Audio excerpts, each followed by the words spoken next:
Josep Piqué nació para reconocer a aquellas personas que con su aportación personal contribuyen a fortalecer los valores que inspiran a este foro.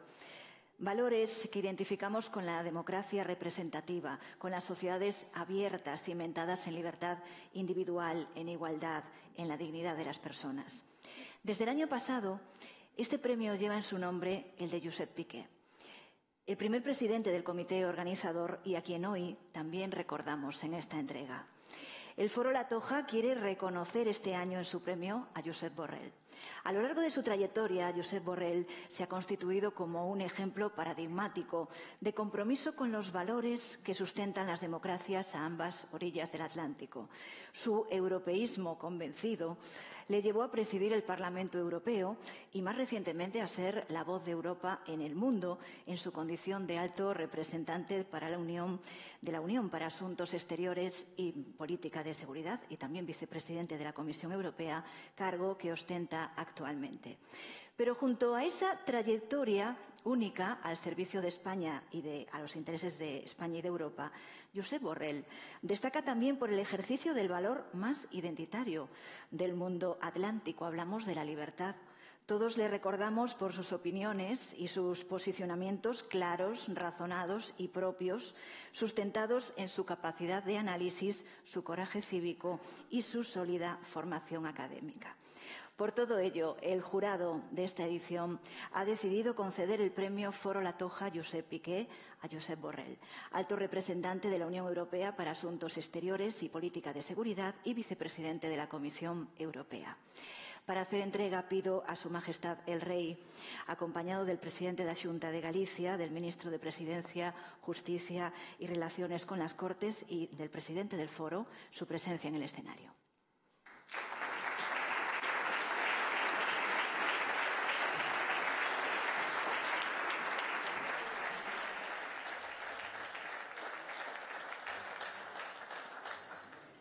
Recibe el premio de manos de Su Majestad el Rey, don Josep Borrell.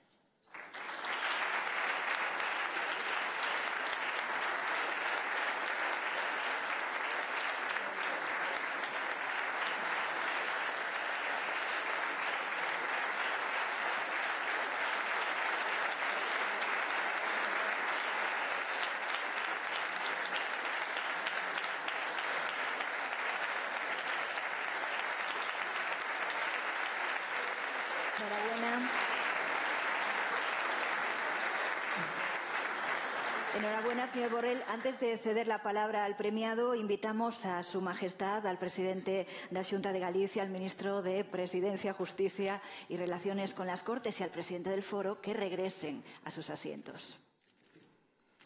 Señor Borrell, cuando quiera.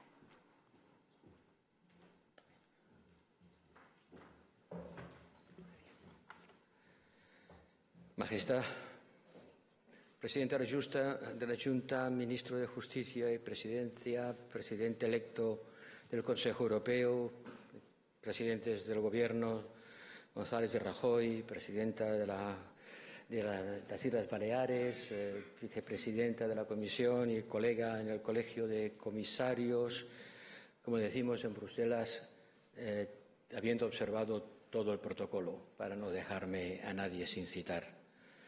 Muchísimas gracias. Gracias, señor. Gracias, Majestad, por haber tomado el tiempo de entregar este premio. Y gracias a ti, Amancio, y a todos los componentes del jurado de este premio de La Toja, Josep Piqué. Como pueden imaginar, me siento profundamente honrado y se lo agradezco de corazón. Si la obra humana hubiera que juzgarla por el trabajo y el empeño con el que se acomete, si hubiera que juzgarla por las horas y el esfuerzo que se dedica, probablemente merecería un notable alto. Porque sí, desde hace 5 años he dedicado a la responsabilidad de este cargo todo lo que mi capacidad física e intelectual podía dar de sí. Pero si la obra humana hubiera que juzgarla por sus resultados, entonces no estoy seguro de que hubiera aprobado. porque los resultados obtenidos están muy lejos de ser aquellos que hubiera deseado y que necesitamos. Haber ejercido este puesto es una enorme lección de humildad.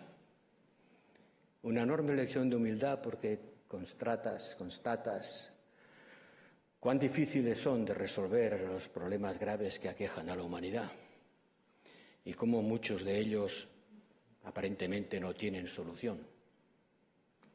Una lección de humildad porque ves cuánta inteligencia y esfuerzo se estrella contra la estupidez humana y cómo en esta tierra el dolor y la desgracia de nuestros coterrícolas más bien aumenta que disminuye. Y no lo digo con una nota pesimista del que se rinde, sino de aquel que constata la realidad. Señoras y señores, muchas gracias por escucharme. Se supone que tengo que decirles algunas palabras que no deben repasar los 20 minutos y espero atenerme a este límite y al mismo tiempo ser capaz de transmitirles algunas de las vivencias que he tenido el gran privilegio de almacenar en mi trayectoria vital durante este tiempo. Este premio se concede a los valores del Foro La Toja, y la presentadora los ha resumido. La democracia liberal, porque hay otras democracias, o al menos así se llaman. La democracia que nos garantiza derechos y libertades. Un orden internacional cooperativo y justo basado en el respeto a unas normas y también a la capacidad de hacerlas cumplir, porque desgraciadamente tenemos muchas normas que solo se proclaman pero que no se cumplen. Un modelo económico basado, sí, en la capacidad de innovar, de emprender.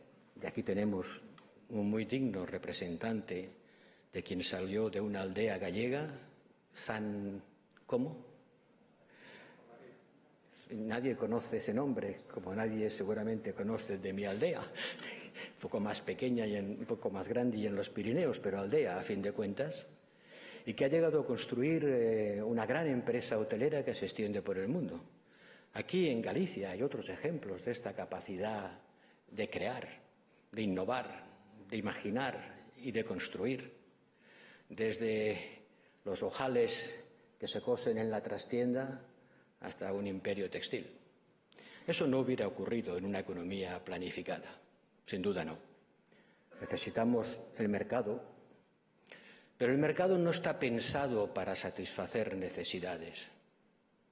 No, el mercado satisface demandas siempre que esas demandas sean solventes. Solo satisface demandas solventes. Y eso puede ser muy diferente de las necesidades. Si ordenásemos las necesidades de la humanidad por cuán necesarias son, seguramente se revolucionaría la estructura de la producción mundial. Produciríamos muchas más vacunas y muchos menos coches de lujo. Porque sin duda las vacunas sobre enfermedades básicas que siguen diezmando la humanidad y que cuestan muy poco de producir, no se producen en cantidad suficiente porque no hay una demanda solvente. Y en cambio producimos coches cuya cilindrada nunca les permitirá correr a la velocidad que pueden porque está prohibido hacerlo. Es evidente que el mercado no satisface necesidades, satisface demandas solventes. Y una demanda es solvente dependiendo de cuál sea la distribución de la renta. Y la distribución de la renta es, a fin de cuentas, un problema de relaciones de poder. De poder que a veces se resuelven a través de conflictos, y nuestra historia está llena de ellos, y a veces se resuelven a través de la negociación, el diálogo y lo que llamamos Estado de Derecho. Pero algunas de estas transformaciones lentas deberían ser aceleradas. Pero no se preocupe, no estoy llamando a ninguna revolución, pero sí a una evolución más rápida, porque el tiempo corre en contra nuestra. Y algunos de los grandes problemas de la humanidad, esos que no generan demandas solventes y por eso no se atienden, hace tiempo que están fuera de tiempo. Hace tiempo que el reloj ha rebasado los límites críticos para su solución. Y por eso hace falta algo más que el mercado. Hace falta una acción pública. Hace falta la voluntad colectiva expresada a través de la acción política. No resolveremos el problema del cambio climático simplemente a través de mecanismos de mercado. Los necesitamos como instrumento. Pero ese instrumento tiene que ser concebido y aplicado a través de la voluntad política, porque solo no se va a aplicar. Sea mediante el precio al carbono, es decir, el palo, o sea mediante incentivos fiscales, es decir, la zanahoria, como hacen en Estados Unidos con su reciente ley de lucha contra la inflación, que en realidad es una gigantesca operación de apoyo y de subvención a las inversiones, y bien que se está notando en el traslado y trasplante de buena parte de la actividad productiva europea hacia Estados Unidos. Sí, necesitamos combinar ambas cosas. La capacidad de innovación, el ingenio personal, la asunción de riesgos, que es lo que caracteriza al empresario en una economía de mercado, con la acción colectiva expresada a través de elecciones públicas que permiten asignar recursos para garantizar derechos, algo que el mercado no sabe hacer. El mercado solo satisface demandas cuando éstas son solventes, pero muchas de las necesidades básicas del ser humano, de sus derechos, no pueden ser satisfechos por una confrontación de oferta y demanda simplemente. Hago esta reflexión porque, a fin de cuentas, es en Europa donde hemos conseguido mejor este equilibrio.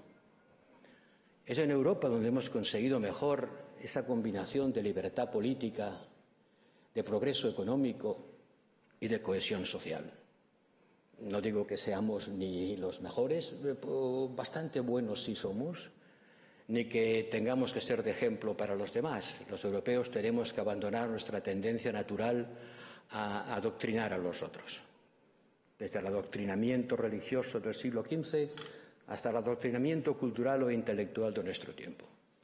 Pero podemos estar orgullosos y satisfechos de vivir en una sociedad que combina bien esos tres valores, que es lo que un gobernante puede ofrecer mejor a sus electores: la libertad política. No sabemos lo que representa vivir sin ella. El progreso económico, sin el cual la libertad es una palabra vacía. Y la cohesión social, sin la cual no puedes garantizar tu seguridad, porque tu seguridad depende del bienestar del vecino.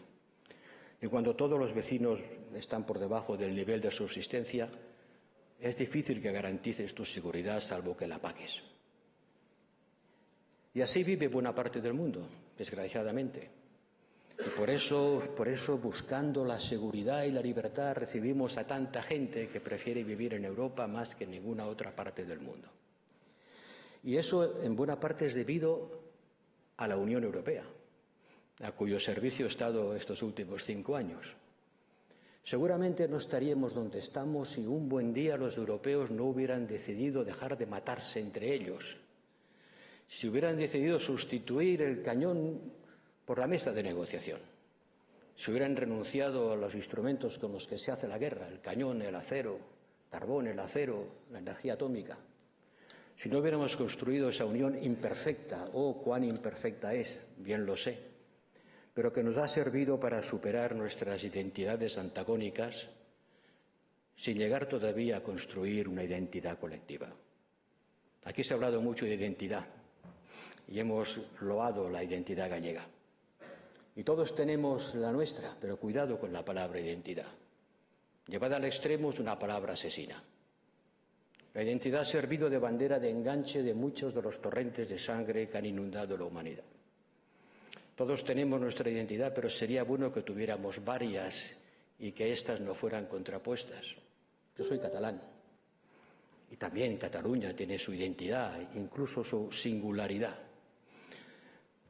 Pero también soy español. Y no veo contradicción ninguna entre ser ambas cosas. Y también soy europeo.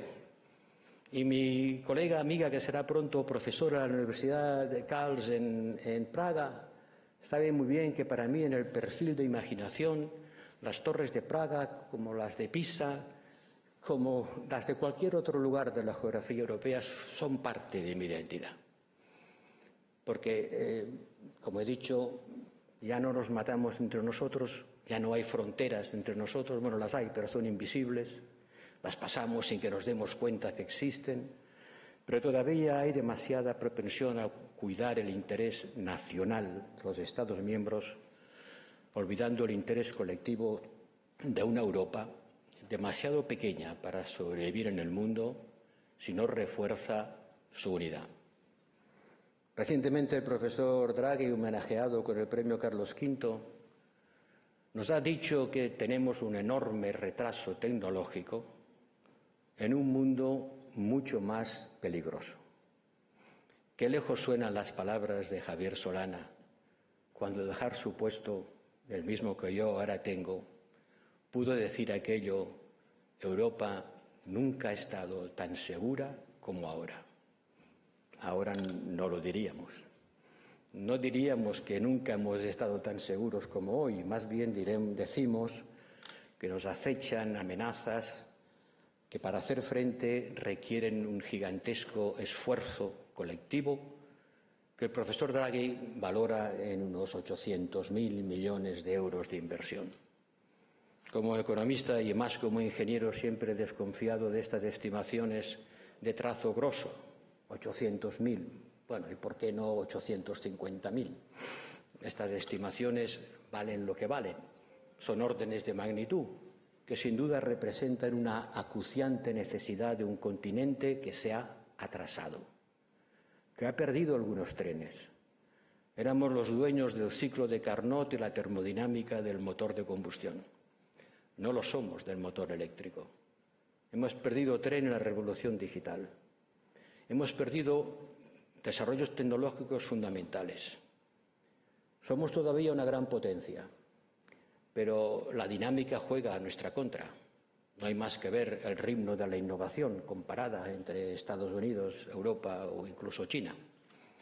Tenemos, pues sí, que hacer frente a una situación en la que acumulamos un retraso tecnológico en un mundo mucho más inseguro y donde tenemos amenazas de las que no éramos conscientes ayer y quizá tampoco hoy. Y por eso quiero aprovechar esta tribuna para lanzar alguna reflexión que se basa en el recuerdo histórico de dos personas bien alejadas de nuestro tiempo, pero que lo simbolizan. Una es Hamilton. Hamilton, el primer secretario del Tesoro americano, que, por cierto, era un pobre inmigrante nacido en una isla caribeña que llegó a New York extremadamente pobre y llegó a secretario de Estado. No era un blanco anglosajón, no, era uno de esos inmigrantes hoy deleznados que acudió a Estados Unidos cuando todavía no eran los Estados Unidos, que fue uno de sus fundadores porque tuvo la idea de comunitarizar la deuda de los Estados confederados. Porque dijo: todos hemos contribuido en la lucha por la independencia, unos más y otros menos. Algunos han puesto más sangre y más muertos, otros han puesto más dinero. No podemos resucitar a los muertos, pero podemos compartir la carga fiscal que entre todos hemos generado, e inventó la deuda pública federal. Yo creo que ese día nacieron los Estados Unidos. Pero su genio no consistió solo en comunitarizar la deuda, que a fin de cuentas es relativamente fácil. Su genio consistió en inventar los impuestos federales para amortizar y pagar esta deuda. Y no fue fácil, tuvo que imponerlos a punta de bayoneta en algunos estados que se resistían. Sí, a punta de bayoneta. Pero los impuso. Y nacieron los impuestos federales, porque un estado es federal cuando tiene impuestos federales. No se puede utilizar la palabra federal en vano. No se puede decir que un estado es federal cuando el estado renuncia a las bases fiscales de parte del territorio. En Estados Unidos hay un impuesto federal sobre la renta que pagan todos los americanos y que administra una organización federal. Se unen, están unidos. Y los impuestos son un potente nexo de unión porque redistribuyen por encima de los territorios. Desde Galicia y Cataluña, entre Andalucía y el País Vasco. A veces bien y a veces menos bien. Pero son un elemento fundamental de una sociedad. Sí, Hamilton inventó eso e inventó la deuda pública común de los Estados. ¿Estamos en condiciones de inventar la deuda pública común de los europeos? Lo hicimos cuando el COVID. cuando la gente moría a nuestro alrededor, cuando era claro que había una amenaza existencial, no había que teorizar mucho. Estaban allí los carros de muertos para recordarlo. Y entonces, el primer ministro de Portugal, entonces, el Consejo Europeo decidió ganarle la batalla al tiempo y anticipar el tiempo a través de una emisión de deuda que nos permitió hacer frente a los problemas económicos derivados de la pandemia y a la pandemia misma. Y decían que no era posible, pero sí lo era. Emitimos 700.000 millones de deuda pública en común. Por una sola vez dijimos, hay que ver cuántos más problemas como este vamos a tener que resolver. ¿Vivimos un momento hamiltoniano en Europa? No lo sé, ojalá. Y el segundo, y voy acelerando mi explicación, era un filósofo griego, Demóstenes, que advirtió a sus atenienses que había un peligro inminente, que era una potencia que quería ejercer de potencia, Esparta, y les animó a armarse para hacerle frente. No lo consiguió, Demóstenes acabó mal, se suicidó y Atenas fue ocupada por Esparta. Pero su grito resuena todavía. Algunos dicen que si nos armamos para evitar la guerra acabaremos haciéndola. Y lo que estoy seguro es que si no eres suficientemente fuerte puedes atraer las ganas de alguien que lo es para dominarte. Y los europeos tenemos que trabajar más para garantizar nuestra seguridad. Porque hoy por hoy no somos capaces de hacerlo. Tenemos 27 pequeños ejércitos, digo pequeños, comparados con el estándar. Sumados, sí, son mucho, pero estamos sumando peras con manzanas, no estamos sumando capacidades operativas. Los europeos tenemos que entender que el mundo de hoy es un mundo violento, duro, en el que hay quien está dispuesto a utilizar la fuerza para resolver problemas y que si no estás en la mesa, acabas estando en el menú. Y hay que intentar hacer lo posible para que esa cosa no ocurra. De igual manera que tú, presidente, cuando yo era miembro de tu gobierno, me dijiste una vez, necesitamos empleo, pero el Estado no puede emplear a todo el mundo. Por lo tanto, necesitamos empleadores. Necesitamos a gente que sea capaz de ofrecer empleo a los demás, asumiendo el riesgo de asociar capital con trabajo. Y por eso el socialismo que tú representaste no era un socialismo contrario a los empresarios, al contrario. Pretendía fomentar la capacidad de innovación de quien es capaz de asumir el riesgo y a veces encontrar en ello su ruina. Pues de esa misma manera los europeos tienen que entender que nada es gratis y el gran hermano americano puede que no esté a la cita, porque depende mucho de quién gobierne en la Casa Blanca. No podemos estar dependientes cada 4 años de lo que los votantes americanos decidan, ni de cuántas tropas quiera Putin amontonar en las fronteras del este. Yo sé de qué manera se puede acabar la guerra en Ucrania, que es dejando de ayudarla, pero no es ese el fin que queremos. Y quiero dedicar las últimas palabras a la otra gran guerra de nuestra vecindad, la guerra en Oriente Medio. La guerra en esta maldita Tierra Santa, esa tierra tantas veces prometidas y que hace 100 años es el escenario de una lucha terrible entre dos pueblos que combaten por ella y para los cuales la única solución es compartirla. Señoras y señores, bajo las ruinas de Gaza está enterrado no solamente decenas de miles de muertos, también está enterrado el derecho internacional humanitario, porque ha sido el vivo ejemplo de la falta de cumplimiento de unas obligaciones que proclamamos, pero que no se cumplen y tampoco tenemos la fuerza de hacerlas cumplir. Sí, Israel tiene el derecho a la defensa, pero ese derecho, como todos los derechos, tiene sus límites. Y la pregunta que los europeos no nos queremos hacer, o que al menos no queremos contestar, es si esos límites se han traspasado. Mi respuesta es que sí, desgraciadamente. Hoy, en Líbano, en Gaza, en Cisjordania, lo que ya se llama abiertamente Judea y Samaria, una lucha sangrienta hace que el que lleve la peor parte es el más débil. Sí, todo empezó con los ataques terroristas de Hamás que condenamos, pero esos ataques, como ha dicho el secretario general de las Naciones Unidas, no se crearon en el vacío, son la consecuencia, si no la consecuencia, por lo menos del capítulo adicional de una larga historia que empezó antes. Y decir eso no debiera valerle a nadie el apodo o el insulto de antisemita. No deberíamos banalizar esa palabra. Es una palabra cargada de tragedia. Es la palabra que se emplea para recordar lo que fue el exterminio de 6 millones de personas por el solo hecho de pertenecer a una cierta fracción de la raza humana. Es demasiado grave, demasiado cargada de dolor para poder ser aplicada a alguien por expresar una opinión distinta de la que tiene un gobierno. Que por eso hay que rechazar los ataques del secretario general de las Naciones Unidas, que es el único instrumento que tenemos para intentar garantizar la paz en el mundo, un instrumento sin duda insuficiente, porque muchas veces las Naciones Unidas son incapaces de generar acuerdos y otras veces, cuando lo consiguen, son incapaces de hacerlos cumplir. Pero es lo único que tenemos. Y por eso, señoras y señores, con esto acabo, quiero dar un mensaje si no de optimismo, sí de activismo, para seguir trabajando para que el ser humano supere sus divisiones y trabajemos todos juntos para conseguir ese futuro que el Foro de la Toja pretende con sus encuentros. Muchas gracias.